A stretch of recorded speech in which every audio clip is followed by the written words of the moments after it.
दुख में सुमिरन सब करे, सुख में करे न कोई। जब किसी को दुख पड़ता है तो भगवान का दुख में सुमिरन करते हैं। दुख में सुमिरन सब करे, सुख में करे न कोई। सुख में सुमिरन जो करे, दुख काहे को होय। सुख में सुमिरन जो करे, दुख काहे को होय। जब सुख में सुख पड़ता है, सुख में वह नौकरी करते हैं, सर्विस करते हैं, तो कर्ता अपने को मानते हैं। हम सर्विस करते हैं तब तो होता है।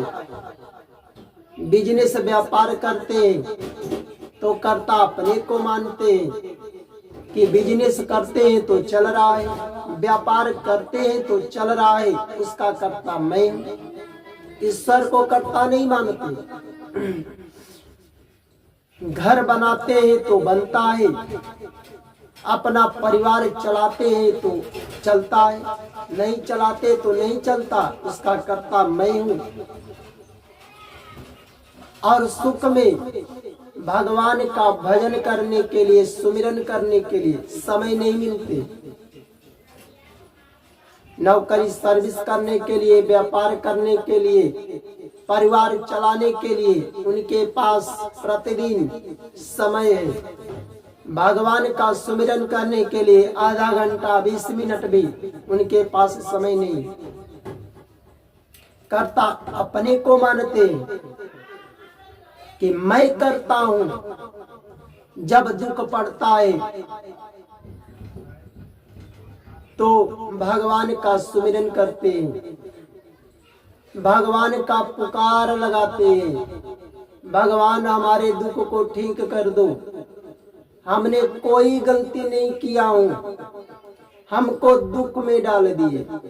अब लो,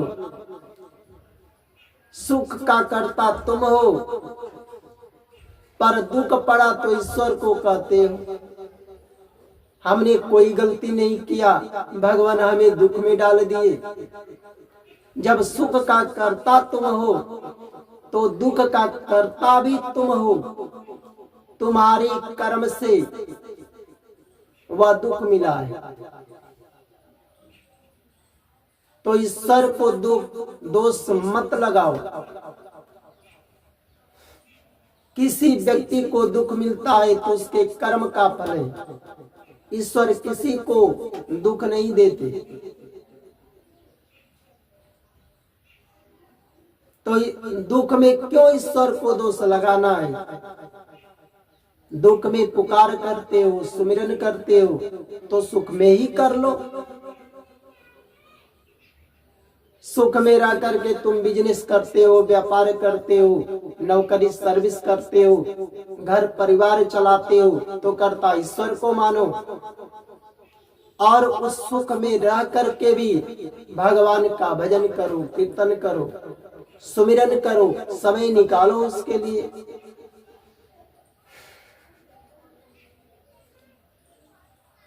सुख में सुमिरन करोगे तो दुख में पुकार नहीं लगाना पड़ेगा, दुख पड़ेगा नहीं। दुख में भगवान को दोष भी नहीं लगाओगे, दुख पड़ेगा नहीं तो दोष भी नहीं लगाओगे। तो सुख में ही सुमिरन करो। सुख में सुमिरन करोगे तो भगवान प्रसन्न रहेंगे। और सुख में सब कुछ करते हुए भगवान को कर्ता मानो और भजन करो, कीर्तन करो, खुश रहो, सुखी रहो, दुख न पड़े।